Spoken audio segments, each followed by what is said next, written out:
Okay, welcome back. Just a little bit of housekeeping before I start today's webinar. My name is Dr. David Kanashko. I'm the medical director at BioFlex Laser Therapy. Consider myself an expert in something called photobiomodulation therapy, although most people know it as something called red light therapy or maybe cold laser therapy. The research term and the accepted term in published clinical trials is now referred to as photobiomodulation therapy. My webinars are always recorded and eventually uploaded to our website, just in case you need to leave early or you can't make future ones. And all the old ones are posted there for your reference as well. You're free to ask any questions. I encourage that, actually. You can type your questions into the Q&A box. That should be enabled for you to do that. I'll get to those questions at the end of today's webinar. Try and keep it on topic. Today's topic is about the feet. I did see a question about if I'm going to be covering diabetic neuropathy or neuropathy of the feet, which causes foot pain. I'm not doing that today. And the reason for that is I've done a webinar not that long ago on diabetic neuropathy. So that is posted on our website. And also it's a pretty extensive topic in and itself. And I decided to keep today's topic more in line with biomechanical issues of the feet, of which there's a lot to talk about. So that's kind of what we're focused on today. And those of you who are maybe new to watching these webinars, is I tend to do two different types of webinars. One for consumers at home that aren't necessarily healthcare professionals and geared towards using our home devices, especially our personal therapy light devices, although anyone can watch, including healthcare professionals. But I also do a stream of webinars geared more towards healthcare professionals using our professional equipment. However, again, that anyone can tune in to watch them. They're always free, and there's usually good information. Of course, one is maybe a little bit more advanced as far as some of the topics I talk about, or some of the science and anatomy and physiology, that kind of stuff. But I try and make it easily understandable, I hope. So let's get started. So I wanted to do one on foot pain. I've talked about the feet in different webinars or what have you, but this is a really common problem, and I'll give some stats a little bit later as we start chatting and getting more into it. But especially for athletes, runners, that kind of thing, of course, that makes sense. But especially as we age, and we see a lot of age-related effects on the feet because they bear our weight, and we start to see biomechanical changes as well. So that's kind of what I wanted to talk about, and how maybe light therapy or photobiomodulation therapy might be a useful adjunct to some of the other things that you should probably be doing for these conditions. So I'll talk about these conditions, give you a little bit of background, and then why light therapy or photobiomodulation therapy would be helpful. And then I'll talk specifically about each condition and how you're going to use the equipment to treat those conditions. And then I'll have time for questions and hopefully some educated answers at the end of today's webinar. So again, I always like to do a bit of review about our equipment. These personal therapy systems are based on our professional systems. They've been in use for over 3 decades. In fact, we're North America's oldest manufacturer of light therapy devices. We're not jump on the bandwagon people like Juve and I don't know, Kayla, and there's like a gazillion. I get emails all the time from people saying, "Oh, have you seen this one? Seen that one?" They're all the same. They get them made by the same manufacturers in China. You can go to Alibaba, you can find them all there. They claim to have something special. They don't. They claim to know stuff. They probably don't, because they're just trying to sell you stuff. And the purpose of my webinar is for educational purposes. Yes, I work for the company, but my job is to educate people in a unbiased manner as best I can. So the devices, I should move back up to that, look something like this. They have a whole bunch of what are called superluminous diodes. It's kind of a hybrid LED laser diode. They're safe to look at, to view at, but there's lots of them, and they have a really high energy density of light. But what makes this equipment extremely unique, and the only type that you'll find with this, is that the diodes emit 2 wavelengths, not just one. So in similar devices, you'll see maybe a red and a near infrared. They're kind of all spaced out. These ones can emit specifically red, all of them, and specifically near infrared, all of them. So you can have they're closer packed in and therefore higher energy density, which makes for better dosaging. So the main wavelengths used typically are red and near infrared. I think everyone probably knows that. You hear about red light therapy, and it's funny, I was watching or listening to Huberman's podcast on light therapy, and he's an interesting guy and everything.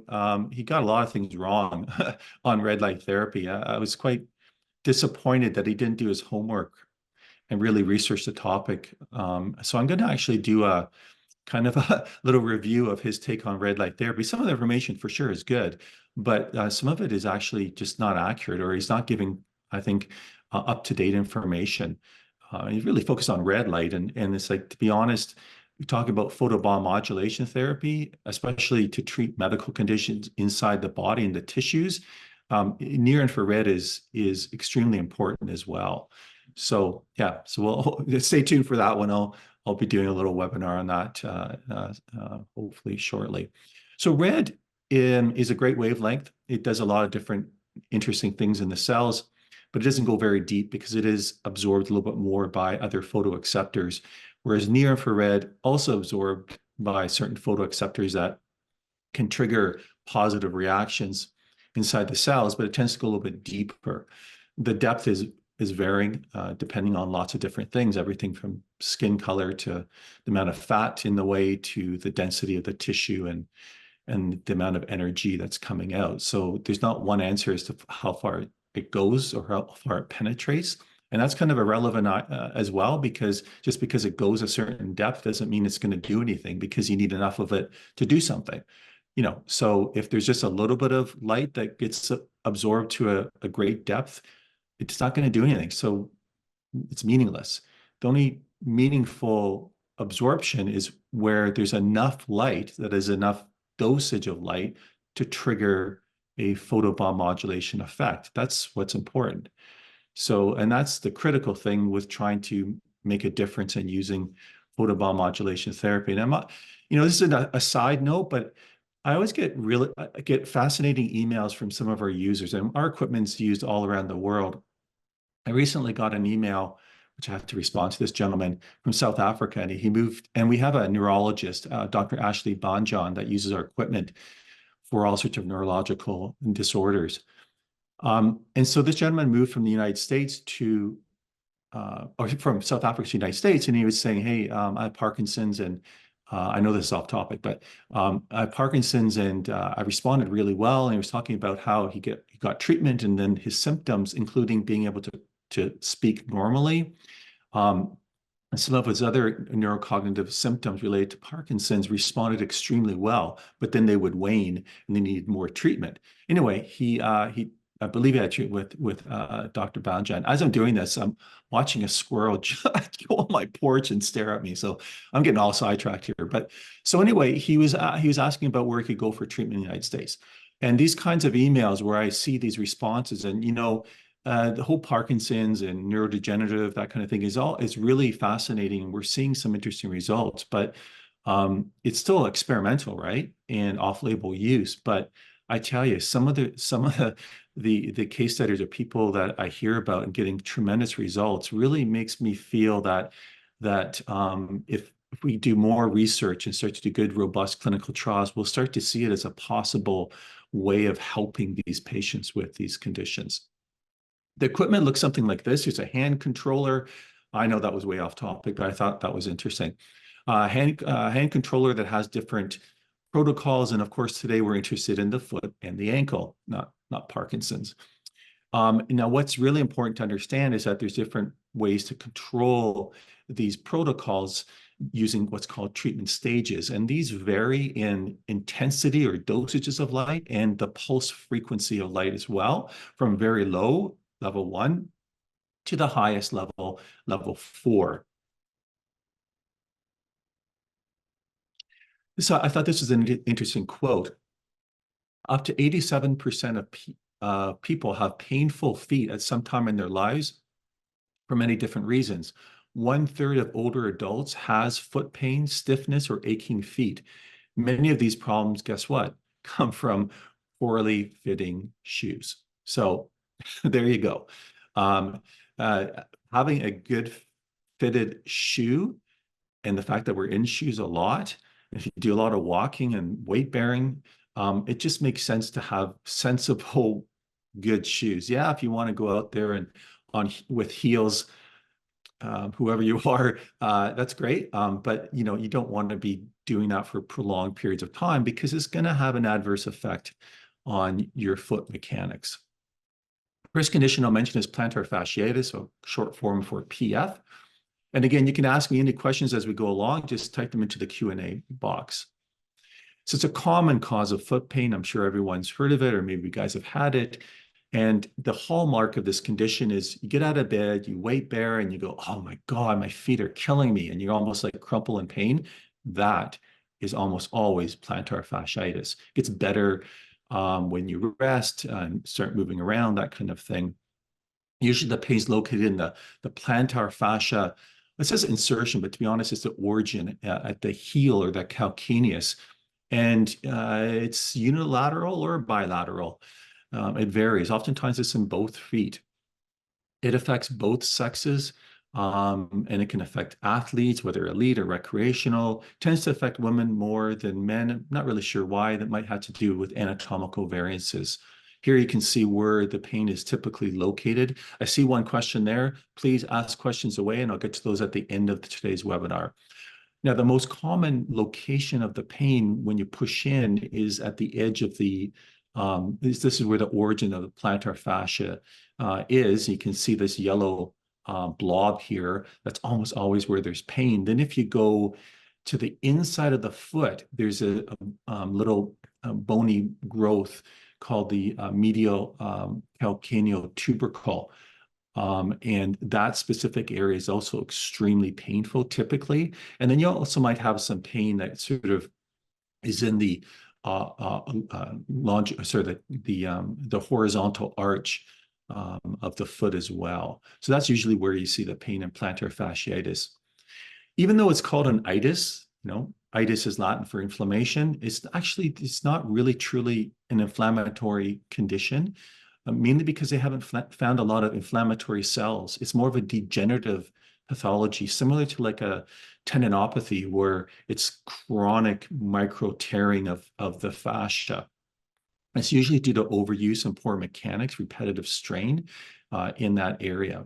Remember, ask your questions in the Q&A box, please, not the chat box. It just makes it easier for me.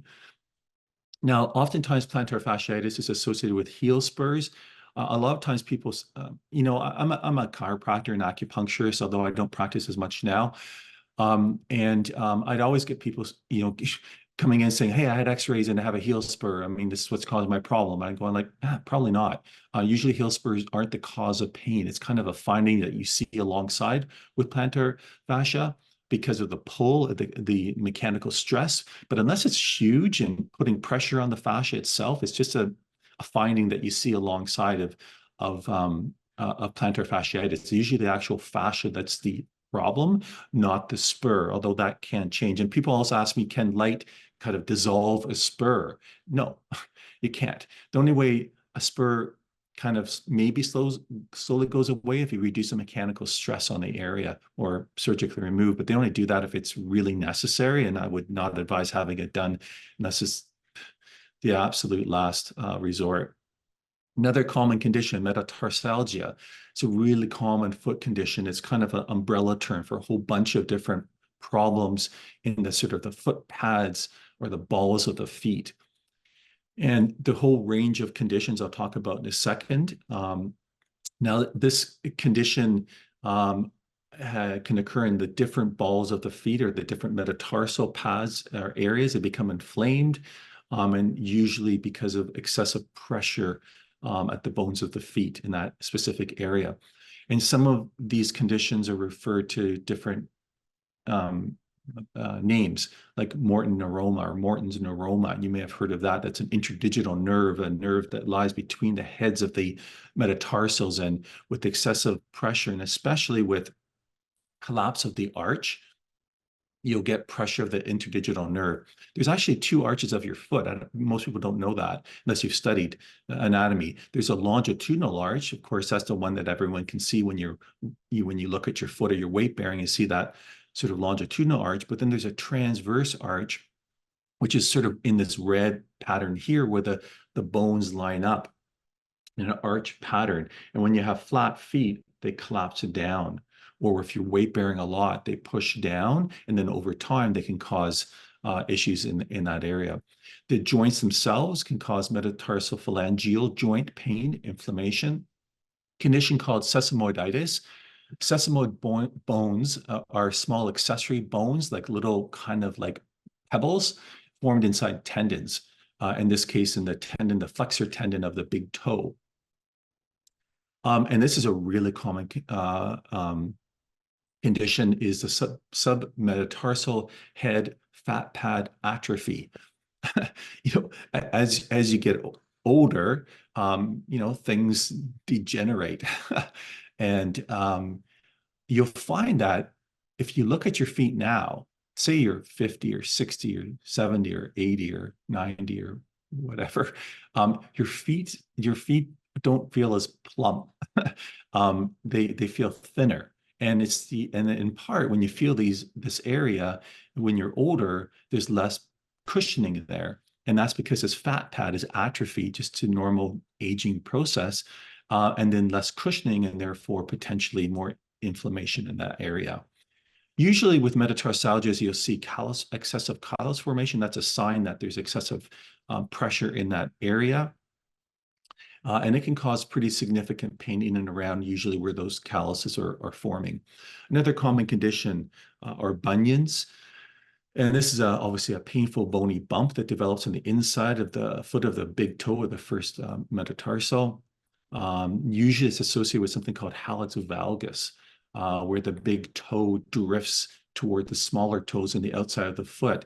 Now, when I was digging into the research for today's webinar, the number that came up was that about 70% of cases of hallux valgus are genetic, so hereditary, and you see a lot more in women. So like, I know my mom had it, my sister has it. And actually my sister had crazy surgery where they go in and they actually cut a V in the bone there and they straighten it out.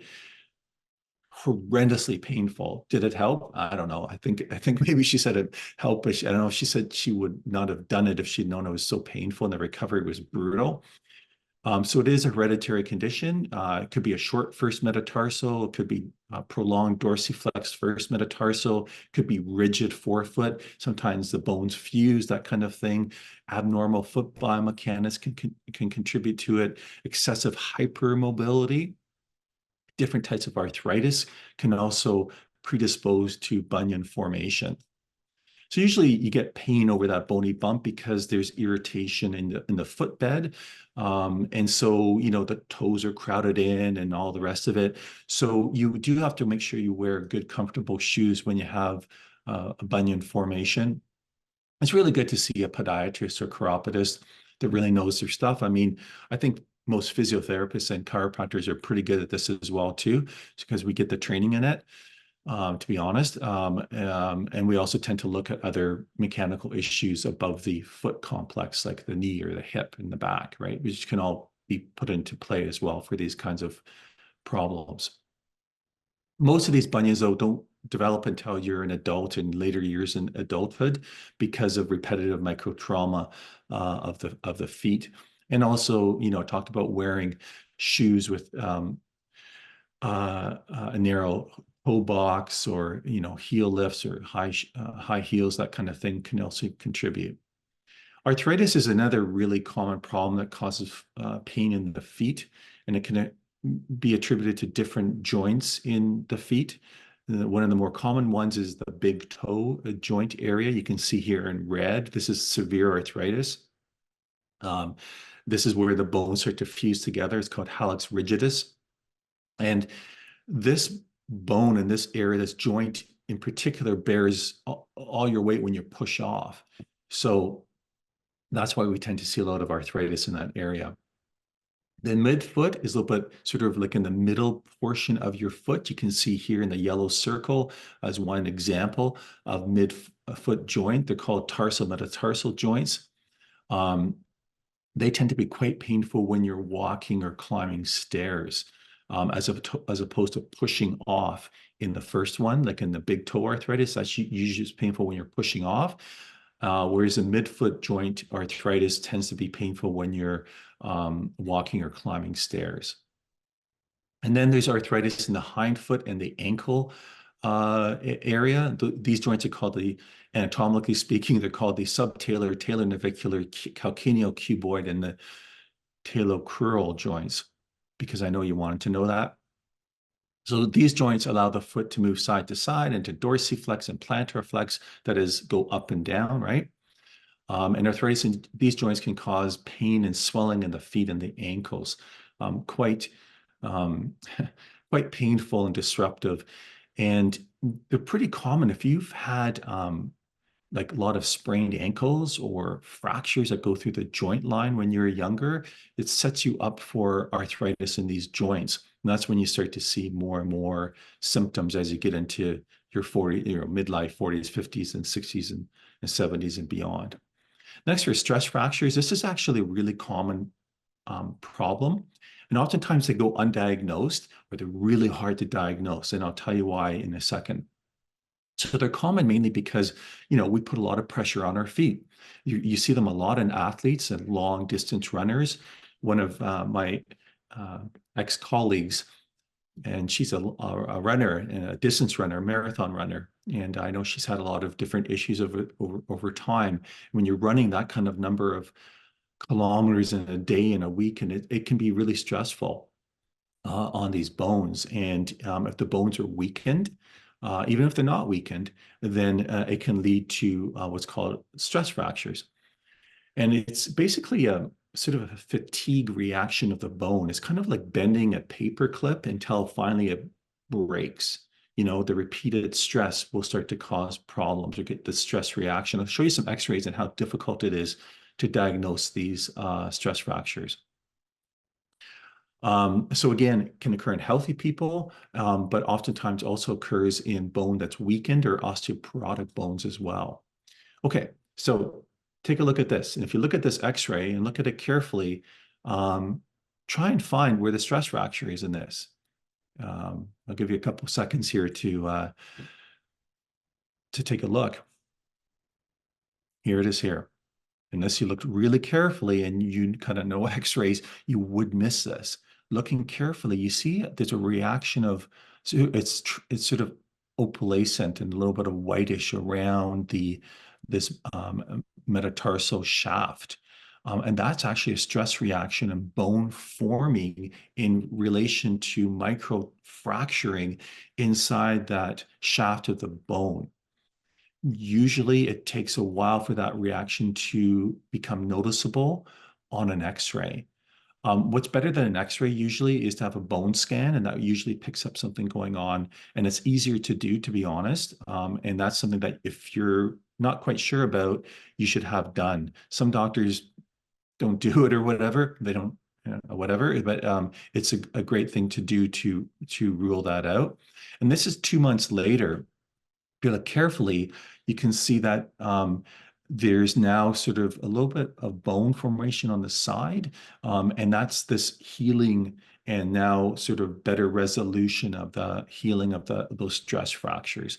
They can take quite a few months to really heal properly. Achilles tendonitis, while we're running out of time here, should get going. Achilles tendonitis obviously is acute inflammation of the Achilles tendon. And there's two types, insertional and non-insertional. Non-insertional, it basically affects the tendon fibers in the middle portion of the tendon. And they're affected over time, where the tendon starts to break down and develop tiny tears. This can lead to swelling and thickening of the tendon. Usually you see it in runners. That's the most, especially in like trail running, like up and down, that kind of stuff. You'll see this a lot because the foot goes into a lot of dorsiflexion and plantar flexion when you're doing that kind of running. Then there's insertional Achilles, again, oftentimes seen in runners, but this is where the tendon actually inserts into the heel, the calcaneus. It's the lowest portion of the tendon. So again, you tend to see it in certain activities, and you also see it where the calf, there's two major muscles in the calf, the gastrocnemius and the soleus, and they tend to be really shortened or tightened.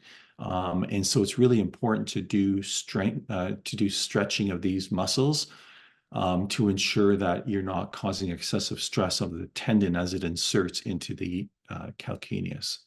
So here you can see here pictures of the non-insertional. That's the one on the left here. It's sort of mid-belly, or not belly, mid-tendon area, where in this case it's quite severe, thickened. And then you can see insertional where it's actually starting to calcify as well. And that's really, you see this little bump in severe cases and insertion in through there. By the time you start seeing this kind of stuff, like, it's tough, right? You're not going to just make that magically disappear. And to be honest, it's going to be a problem for a long time, if not forever.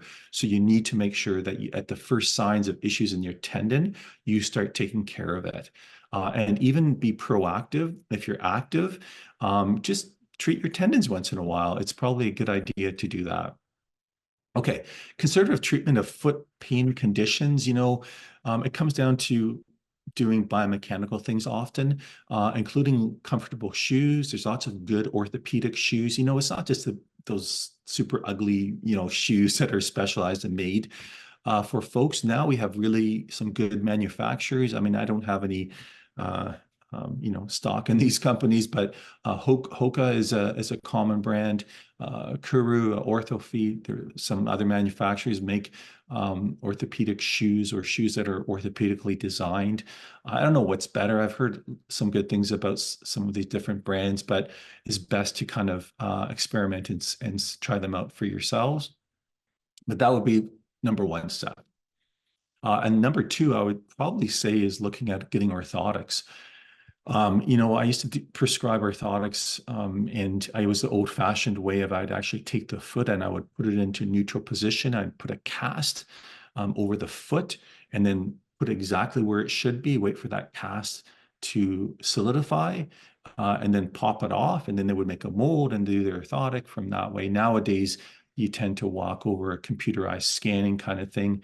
I think they probably do pretty good job, but I don't know, maybe I'm old-fashioned, but I think when you actually put it exactly where you want it to, where it should be, is probably the best way for doing that. But you need to see someone that really knows how to do orthotics.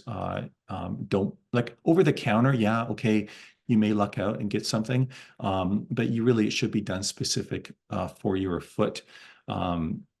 Prefabricated, you can get them at different places, but the custom ones, I think, probably are best. You do see a lot of doctors doing injections. Corticosteroid is the one that comes to mind. The therapeutic benefits of corticosteroids, they're anti-inflammatory. So if you go to a doctor and you got plantar fasciitis and they say, oh, let's do a cortisone injection, just like put your sock on, your shoe on, and run, because it's not an inflammatory disorder. And you shouldn't be having cortisone. I mean, cortisone in itself, I'm not a big fan of, but especially if it's not inflammatory. It's not an inflammatory condition. And a tendinosis is not an inflammatory condition either. So you need to really understand what the condition is. But unfortunately, with cortisone, corticosteroid injections, especially if you do several of them, it can actually have weakening effect, and it can inhibit fibroblast proliferation and ground substance that actually forms tendons and actually can weaken tissues in the long term. So I'm not a big fan. A PRP, or platelet replacement plasma platelet. No, oh my God, I'm having a brain fart here. They're platelets that are spun from your blood, and these platelets secrete growth factors. And there's still not a huge amount of evidence, but I think that in some cases it may offer some benefit to do. Of course, it's not covered usually by health plans, that kind of stuff, so you have to pay out of pocket. But it may be an option to try as well. It's not a whole lot of literature on plantar fasciitis, some of these other foot conditions, but if you're running out of options, you don't want to get other injections, that may be maybe an idea to think about. Now, light therapy, it can do lots of different things to help your condition. It can help improve collagen fiber organization in the tendons and the fascia, and it can help with collagen formation. It can help reduce inflammation. It can produce what's referred to as IGFs, or insulin-like growth factors. It can reduce fibrosis. It can have short spikes of reactive oxygen species. This is what Huberman got wrong, by the way. He was talking about this as being a negative. Well, it's actually only in high concentrations is it a negative. In short spikes, it's actually a positive. It's what drives cells to repair themselves. So he got that wrong, at least from what I heard. So let's get into a little bit about how to treat these conditions. Of course, we're going to use the foot and the ankle protocols, as I mentioned earlier. And it's important to always start with stage or level 1. And then if you're progressing well, keep it at level 1. If you're not progressing, or you progressed and you're no longer progressing, go to the next level. Give it several sessions, 3, 4, 5, 6, a few weeks of treatment before you go to the next level. These are designed to our equipment's designed to contact the skin to ensure that you get dosaging into the tissues. So therefore, it's important to make sure that the array contacts the skin. So the array should make nice contact. You can step on the array. You can wrap the array around with a strap. Just make sure it has good contact, or hold it in place, whatever is easiest for you. Remember, there's two wavelengths of light, red and infrared. And together it's about 12 to 15 minutes in one location. So don't move it after the red light goes off. It then turns into infrared that's invisible. So make sure you do the full treatment. So plantar fasciitis, to treat that, remember, this is the area that you're treating on the foot. What I suggest is you roll a towel, a fairly thick towel, put it on the floor, then place the array so that it's perpendicular to the towel, and so that it's sort of curved upwards. And then you gently place your foot on top of that so it covers that area of the foot. Usually just that one placement is adequate. And if you have any signs of foot pain in that area, do both feet, not just the most affected foot. Okay. When you do it this way, it opens up the arch of the foot, and it allows for making really good contact on the feet. Metatarsalgia, of course, is this area through here. Similarly, just place a nice thick towel or a cushion on the floor, and then place a treatment array on top of that. So the light diodes obviously are facing up, and you want the treatment array longitudinal, picture here, along that plantar aspect over the metatarsal pad area. Usually you don't have to strap it into place. You can just gently put your foot on top of it, and it makes good skin contact. For bunions, you want to wrap it around the bunion, that big toe, and ensure there's good contact on the side, on the bottom, and on the top of the foot. For this one, you can either hold it in place, or you can sort of partially step on it and then wrap it around, and then use a weight on top or a strap or what have you, sort of wrap it around that area. So usually just the one placement is adequate for that. When you're treating the foot or the ankle area, for arthritis of the big toe, obviously similar location to bunion. For the other metatarsal joint areas, I suggest you treat the top and the bottom of the foot. If it's in the mid-tarsal or mid-foot area, you can arrange the pad in different configurations, as long as you cover, hopefully, the circumference of the joint. So that usually involves treating top and bottom of the joint. Even though if it's just painful on one area, treat them both, because joints have a synovial membrane all the way around that's important to treat. So if you're treating the ankle, what I would suggest here is that you treat all the way around the circumference of the joint. You can see here an A and B sort of circling around the joint. You can even do the bottom of the foot as well, and that covers the part of the ankle complex as well. So again, don't just do one location, even if it's just painful on the inside of your ankle. Treat all the way around the ankle. Because the whole joint will benefit from the treatment as well. Similarly, stress fractures, you want to treat the entire bone that's involved. Usually with stress fractures, they don't put you in a cast, they put you in a brace that's removable, like a walking brace kind of scenario.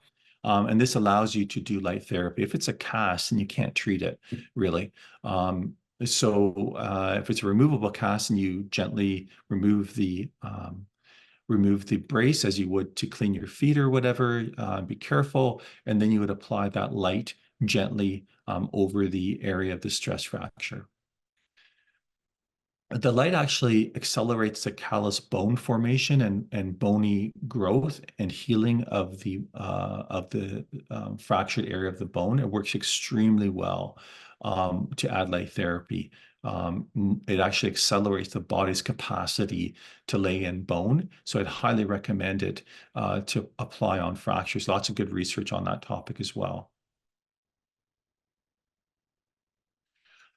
Achilles tendonitis, there's probably 2 to 3 placements I'm going to recommend. Now, remember, I said there's insertional and non-insertional. I don't care if it's one or the other. I want you to treat 2, if not 3 locations. The first location is at the insertion. Even if the problem's higher up, I still want you to treat the length of the tendon from its insertion into the bone, right down here, midway up. And then the second one, you want to treat the balance of the Achilles tendon to sort of where the muscle attaches.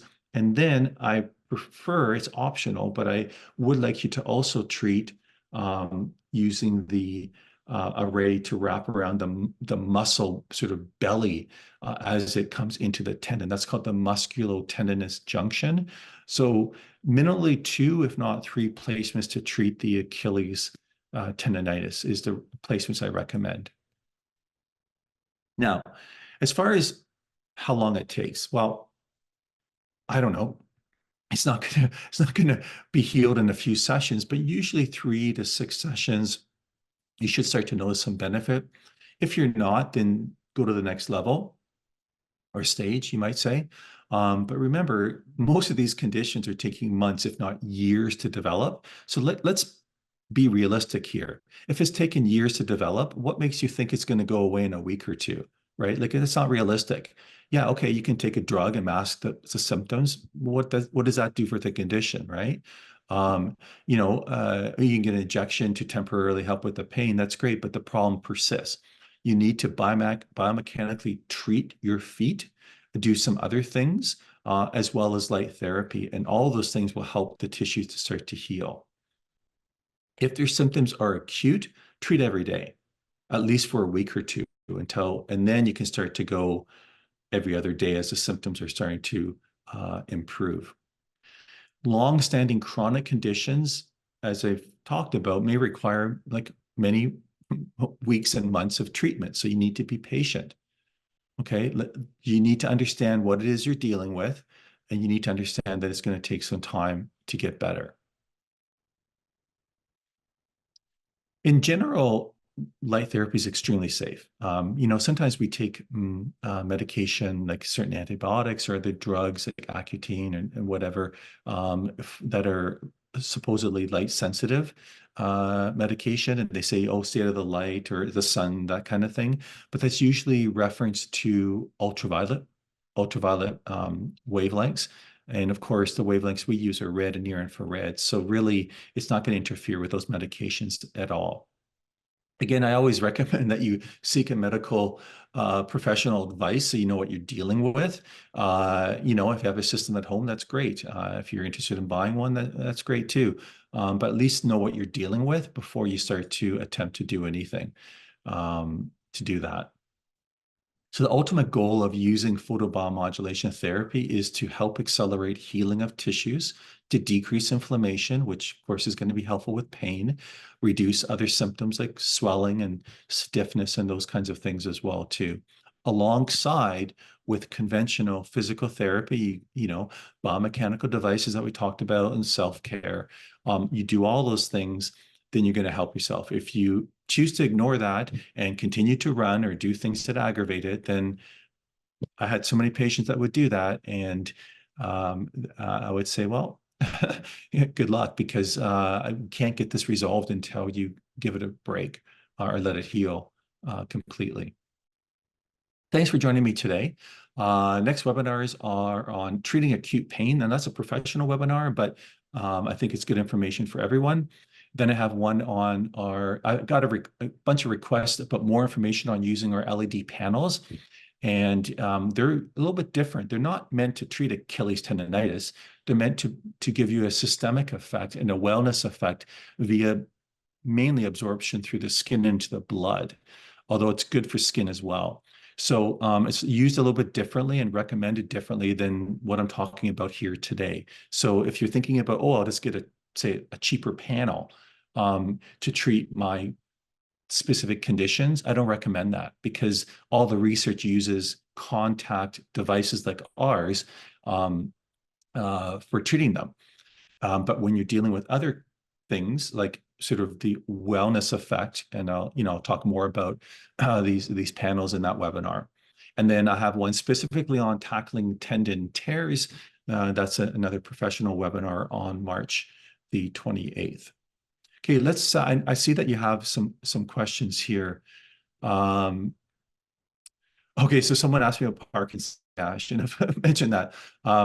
If you want a little bit of information, I just prefer you email me directly about that. Yeah, platelet-rich plasma. Thanks. I had my God, I had a brain fart there. So thanks very much, Leslie, for filling me in on the blanks for that one. Okay, so let's get to some of your questions here. Metatarsalgia, I covered that. My back of one heel hurts, Janet. Yeah, well, that's unfortunate. So I think I walked you through what some of the conditions might be. There's some things I didn't mention today, like, there's a whole bunch of other conditions. There's retrocalcaneal bursitis, that's one. There's Haglund's deformity, that's another back there. So it could be a few things. It can also help psoriatic arthritis. Let's have a question that I got for that as well. Another question.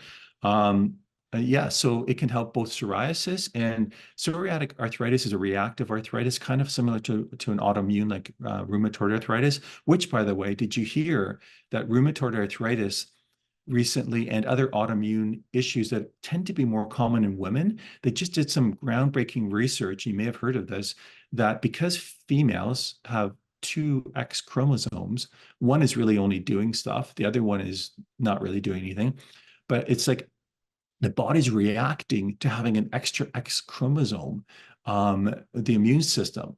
And so they realize now that it perhaps has to do with the fact there's an extra X chromosome that is leading the body's immune system to go a little bit haywire, why we see these autoimmune disorders more common in females. I mean, this may lead to some kind of treatment or whatever, I don't know.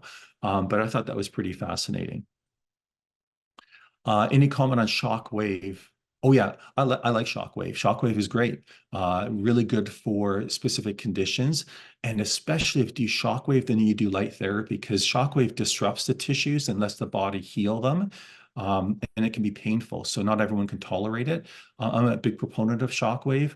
If in my arsenal as a practitioner, I would have light therapy first, because you can do way more than shockwave, and then shockwave as well. And once you disrupt all the tissues and now there's inflammation and the body's trying to heal it, then you do the light therapy. And that's really helpful to do that as well too. As far as preventative for arthritis, well, prevention of arthritis is more like reducing the mechanical stress on joints and keeping joints freely moving. That's preventative for arthritis kind of scenario. Oh, a bone scan is basically they inject a radioactive dye, basically, and then it's absorbed in areas where there's tissue damage. And then you sort of see your skeleton. It's really freaky. You see your skeleton in this kind of hazy, kind of weird image. And then you see little black blobs where you have crazy inflammation going on in bones or joints or whatever. That's what a bone scan is. It's safe though. Well, relative to drinking beer, apparently it's safe. There's a use of but I also heard that Toby Keith died of stomach cancer, right? And it's unfortunate. I'm not a big country music fan, but he passed away. And then I was watching a video on TikTok about stomach cancer, and some of the two major risk factors for stomach cancer is smoking. The other one is alcohol consumption. No, they say no level of alcohol is good, obviously, for your body. It is poisonous, but in slight moderation. I think there's worse things you can do, like eating processed foods and some other stuff. But if you drink a lot, then you're predisposing to stomach cancer. Do orthotics increase the risk of peripheral neuropathy? Not that I'm aware of. I've never heard that. Platelet-rich plasma. Thanks a lot, everyone. I know what it is now. Protein-rich. No, it's platelet-rich plasma. Everyone's giving me the what it is. It's platelet-rich plasma, because they take your plasma, they spin it down, they extract the platelets at a certain speed, and then they re-inject it. God knows why I forgot that. Maybe a little bit of early dementia. Is there a downside to ramping up power level too quickly? Well, like, here's the thing, right? For some people, low levels work the best. You have to find what works best for you. So give it some time. There's no downside. It's just that you need to find what works best for you. If it's working, keep it at that level. If it's not working, then slowly work your way up, as I've suggested, Leo. Can this be used on pets for arthritis? Yes, absolutely. And I have a webinar on using your device for treating your pets. So just go to our website, bioflexlaser.com, go to support. You'll see past personal therapy webinars. Click on that. You'll see the one for pets. For metatarsalgia on the right foot, should I be treating the left foot too? Also, should I be treating the top of the foot? So I think I covered that. Definitely treat the bottom of the foot. You know what? It doesn't hurt to treat the top of the foot as well for metatarsalgia. I don't know if I showed that or not, but having another placement on top is probably not a bad idea. And I probably should have mentioned that. I probably just gapped on that a little bit. But most of the actual pathology is on the sort of plantar aspect, but treating the top is a good idea as well. And here's the thing: if it's symptomatic in one foot, probably the mechanics of the other foot's similar. So I would treat the other foot as well too, if that was your question.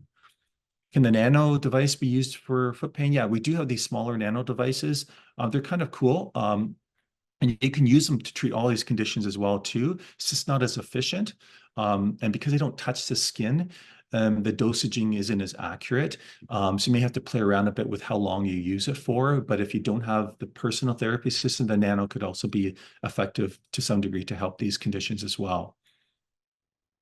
Can I do 2 placements under the foot, one vertically, one horizontally, or would that be too much? I think, like, if you sort of do a crisscross pattern, especially over the area that's most affected, that's okay. I would start with one and then see how you're responding, and then try adding a second placement and see if that improves it or not. Would your session in late March give info in dealing with PTTD? Jane, you'll have to let me know what that is. You don't mean PTSD, do you? I'm not sure what PTTD is. Let me know. I have a client now in her 4th month, 2 months, all the edema bilateral now 90% gone, and the protrusion, insertion, Achilles tendonitis bilateral are reducing by the sizes of 85% on the left, more than the right. The client is happy and still coming back. Yeah, that's awesome. I mean, it works really well. But again, you have to be patient, and patients need to understand that. It's great to hear that you had such good results. The default setting for most body parts is 6 minutes and 8 minutes of infrared. Why is this? Okay, so the default for most, but not all areas, by the way, is a little bit longer in bigger areas like the hip. And the reason for that is most conditions that we're treating tend to be deeper, which you need a greater dosage of light there. And it's the infrared that's going to go deeper. So a little bit longer provides a little bit more dosage to the greatest depth that infrared can travel. And therefore, that's why there's a little bit more infrared than red. For bunions and metatarsalgia, does a laser mainly help for pain relief only, or would it help to fix the problem? Okay, great question. Good luck fixing a bunion because it's become a biomechanical deformity. The goal there is to reduce inflammation and slow down the progression of the mechanical problem, along with the other things I mentioned. You're not going to restore that to normal mechanics. Metatarsalgia is a different animal because it depends on what's going on. If you restore good function to the footbed and treat the tissues, you should be able to resolve metatarsalgia, that is, heal it. It all depends on the cause and some other underlying factors. I had deep vein thrombosis in my right leg. I get swelling below the knee and in the foot. Where should I place the LED array to improve circulation? Okay, I get swelling below the knee and in the foot. Where should I place the LED to improve circulation? Um, hmm. So it's considered a contraindication to treat overactive deep vein thrombosis. So treating above and below the area would be the area that I would tackle if you have deep vein thrombosis to help with some generalized circulation, but not directly over the deep vein thrombosis. I don't think it's personally an issue. I haven't seen any literature specific because the idea there is that you're causing some vasodilation, but it's in really small blood vessels as opposed to larger ones. But to be on the safe side, I would treat what's called proximal and distal above and below the area. Lots of questions today. I'm earning my keep.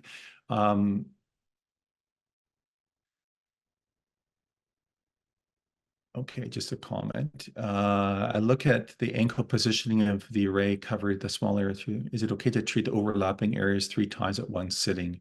If there's a little bit of overlap when you're treating, that's okay. That's not a problem. Oh, can it treat PTSD? Question by Catherine. Uh, there's some literature to suggest that may be helpful with PTSD. Can it treat it? I don't know. In general, light therapy is safe, right? So usually we treat around the neck, that kind of thing, and see if it's helpful. But I'm not going to sit here and say you can treat PTSD with this because there's not enough information out there to know. If you're interested in the research, Catherine, you can email me. You can see my email below, david@bioflexlaser.com. And by the way, you see lots of things on the internet, especially by these other companies that make claims or suggestions, and they're typically not medical device companies, which means that they have no regulatory oversight. They can kind of imply anything.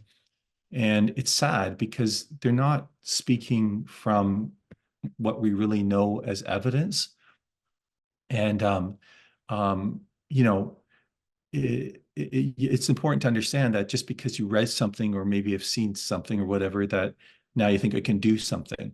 That only comes with lots of clinical trials using placebo and so forth. Until then, it's, we don't know. It doesn't hurt to try. Can be a placebo effect, and that's fine too, actually. But we need more research to really narrow down these things as well. Oh, posterior tibia tendonitis disorder. Got it. Okay. I haven't used that acronym before. Yeah, it should be able to treat any tendonitis condition in the foot. Jane, that was your question.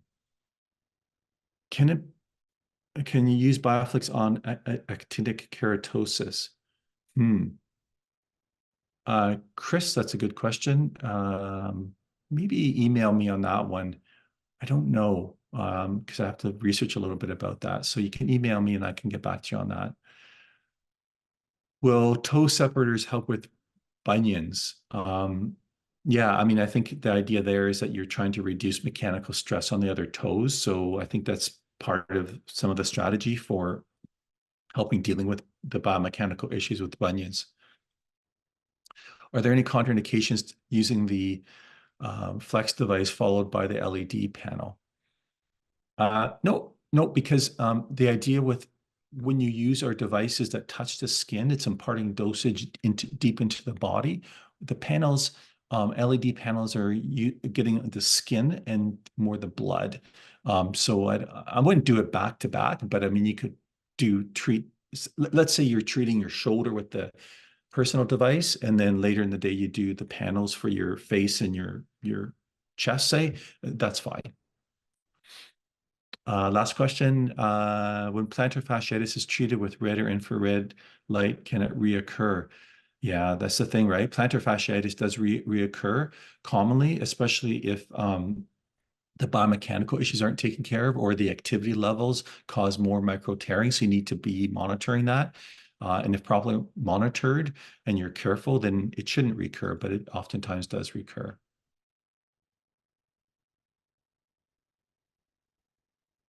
Wonderful. Thanks everyone for joining me today. Have a great day, and hopefully we'll see you at the next webinar. Bye now.